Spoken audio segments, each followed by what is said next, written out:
Hello everyone, আসসালামু আলাইকুম। কেমন আছেন আপনারা সবাই? আশা করছি অনেক বেশি ভালো আছেন। আবারও আপনাদের সাথে খুবই সহজভাবে একটি মিষ্টির রেসিপি শেয়ার করব। আশা করছি আপনাদের কাছে খুবই ভালো লাগবে। ঘরে যদি এরকম দুটি জিনিস থাকে, একদম দোকানের মতো মিষ্টি আপনি বাসায় তৈরি করতে পারবেন। তো আজকের মিষ্টিটা সম্পূর্ণ তৈরি করব আটা দিয়ে। তো আটা দিয়ে মিষ্টি কিভাবে তৈরি করতে হয় আমি একটু দেখিয়ে দিচ্ছি। তো এইখানে আমি একটি প্যান নিয়েছি, আর প্যানের ভিতরে এখানে আমি 2 টেবিল চামচের মতো তেল দিয়েছি।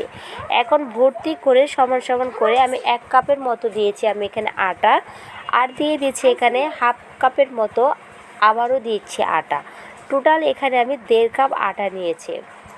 এখন চুলার ফ্লেম কমিয়ে রেখে আমি খুব ভালো করে তেলের সাথে আটাটাকে মিক্স করে নিচ্ছি। দিয়ে তারপর অনবরত নেড়ে চেড়ে আটাটাকে এরকমভাবে একটু ঝরঝরে করে এটাকে ভেজে নিতে হবে। এইটা যখন দেখবেন এরকম ঝরঝরে হয়ে গিয়েছে, তখন চুলা থেকে নামিয়ে আমি এটাকে ঠান্ডা করে নিচ্ছি। এটা যখন কুসুম গরম ঠান্ডা থাকবে, এই পর্যায়ে কিন্তু এটাকে এভাবে হাত দিয়ে ঘষে ঘষে এটাকে একটু মিক্স করে নিতে হবে, যেন গুটি গুটি কোনো ভাব না থাকে। এই পর্যায়ে এটা হয়ে গিয়েছে। এখন আমি এখানে দুধ অ্যাড করছি। 1 কাপ ভর্তি করে এখানে আমি নিয়েছি পাউডার দুধ। চেষ্টা করবেন ভালো ব্র্যান্ডের দুধটা নেওয়ার জন্য, তাহলে কিন্তু মিষ্টিটা অনেক বেশি ভালো হয়। তারপরে এখানে আমি এরকম চামচ দিয়ে 3 ভাগের 1 ভাগ দিয়ে দিচ্ছি বেকিং সোডা। এটা কিন্তু বেকিং পাউডার না, এটা কিন্তু বেকিং সোডা ছিল। এখন আবারও সব কিছুকে খুব ভালো করে একটু মিক্স করতে হবে। তো এইভাবেই আমি খুব ভালো করে এটাকে মিক্স করে নিচ্ছি। এখন এখানে আমি নিয়েছি দুধটা আমি আগে থেকে জাল করে নিয়েছি। এখন এটা রুম টেম্পারেচারে আছে। এখন এইভাবে অল্প অল্প করে দুধ দেব, দিয়ে এটাকে মিক্স করে নিচ্ছি।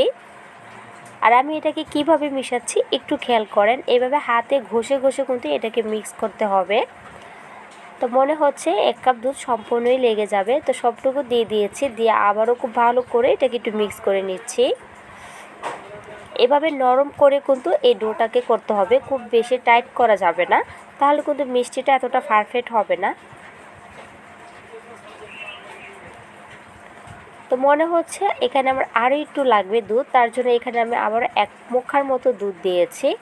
আর লাগবে না, এতটুকুই হয়ে যাবে। এখন এটা আমার এই যে দেখতেই পাচ্ছেন হাতে কিন্তু লেগে যাচ্ছে। এখন এটাকে 5 মিনিটের জন্য রেখে দিব। তো 5 মিনিটের ভিতরে খুব সুন্দরভাবে এটা আমার সেট হয়ে গিয়েছে। এখন এইভাবে অল্প অল্প করে নিব, আর নিয়ে মিষ্টির শেপগুলো দিয়ে দিচ্ছি।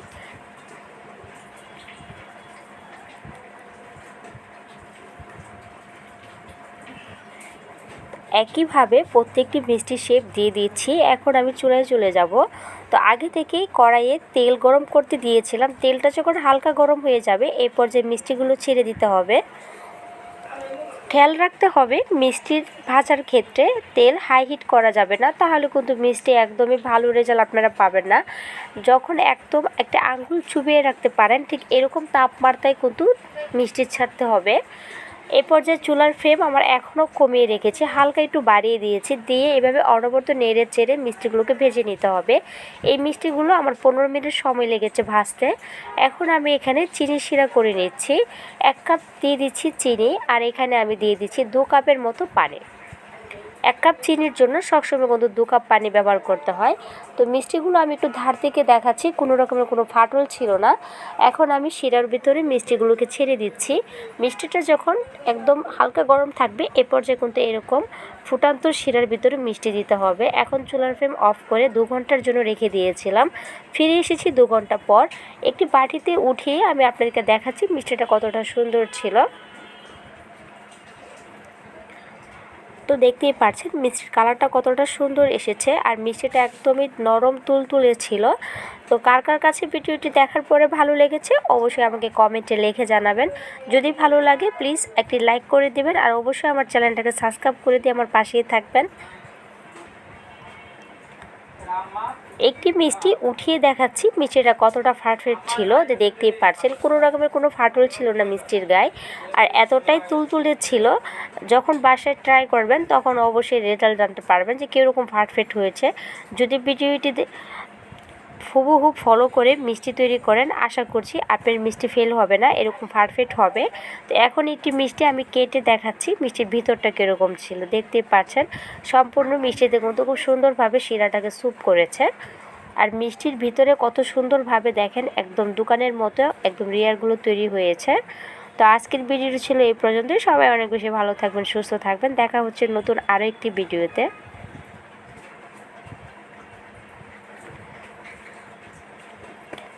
আল্লাহ হাফিজ।